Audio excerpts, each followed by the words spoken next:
My name is Peggy Shoar. I am an adjunct faculty in the Child and Adolescent Studies department for the last 15 years. We teach primarily developmental psychology from 0 to 18. The major motivation behind my use of OER is really for the students. Currently, in the recent study in 2016 done here on our campus, approximately only 28% of our students actually purchase all of their course material. And over 80% of them say they don't purchase it because they can't afford it.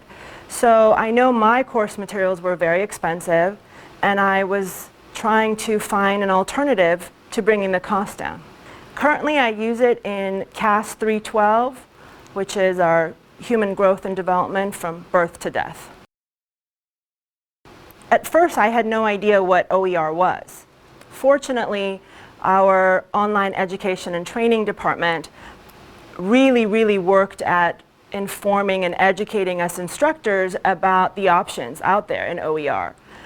They held workshops and webinars on how to find open educational resources.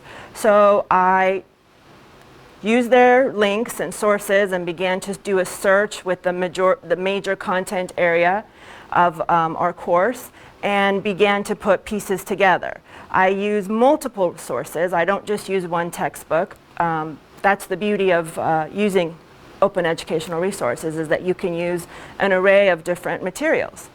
Creating and utilizing open educational resources is an ongoing process for me, because there is a wealth of information out there available.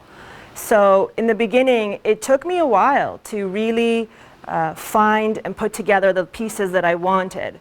I actually started the summer before the course and utilized the fall as well, and implemented it in the spring.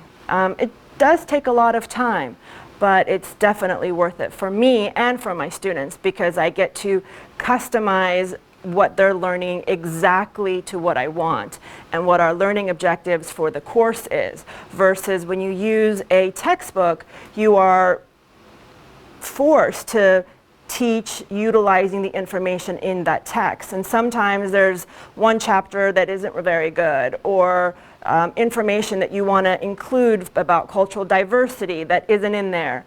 So by utilizing open educational resources, you can add and take away just about anything you want to really customize it for your students and for them to meet your learning objectives. How I utilize them, it varies. Every online module has various links to videos. I utilize the titanium book to create like an electronic book myself, and I utilize the resources available to kind of create my own book for them, so they wouldn't have to go to 5 different links to get the information. So the majority of my stuff is in my titanium book, plus a lot of links to videos and journal articles for them to view and read.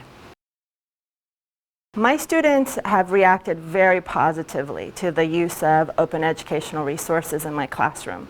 At the beginning, I got emails asking me, "Professor, what's the textbook we have to buy?" And I said, "There is no textbook you have to purchase. I provide you with everything." And the email, "Thank you so much, that's incredible, I'm so excited." And I specifically asked my students after the first semester that I used the OER for their specific feedback as to the quality of the information and their learning, and they loved it. They absolutely loved it. Using open educational resources definitely increases the probability that the students will stay in the class because they can afford the material. Sometimes we have students that drop courses because they can't necessarily afford the course material and textbook. So this way, it kind of helps with our graduation initiative to try and get the students in and get their courses and out within an appropriate time frame. So I think utilizing OER definitely promotes that. A rough idea of how much my students have saved. Well, it's easy math. I'll round it up. One section has about 100 students. My textbook was about $116, so there you are. over $11,000 my students saved. I have not noticed any significant changes in the outcomes of the students or in their overall understanding of the material. I did find that these several semesters that I've used OER, my retention has definitely improved for the students who have stayed in the class and been able to pass the course.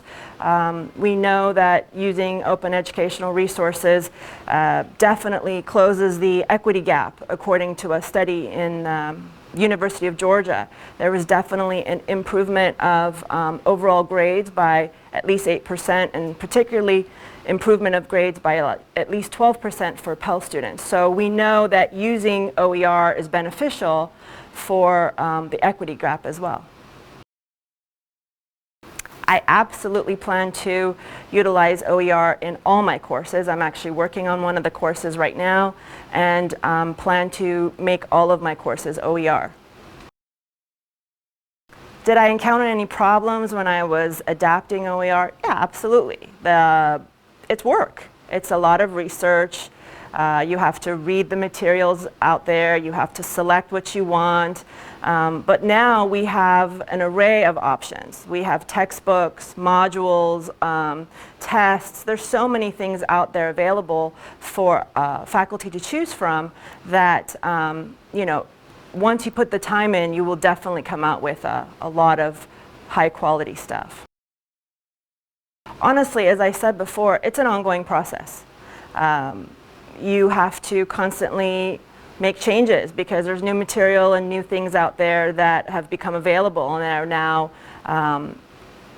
available for us to use under the Commons license. So it is definitely something I'm constantly trying to improve on, and I highly recommend that to anyone who's using OER to just don't settle. Continue to search and improve your courses, because as time has gone by, we see there's a massive improvement in the sources that are available for faculty. My advice for any faculty who's wanting or considering to adapt OER, do it. Don't hesitate. It's a little extra work, but that's never stopped us. We're in it for our students, and it really does make a difference.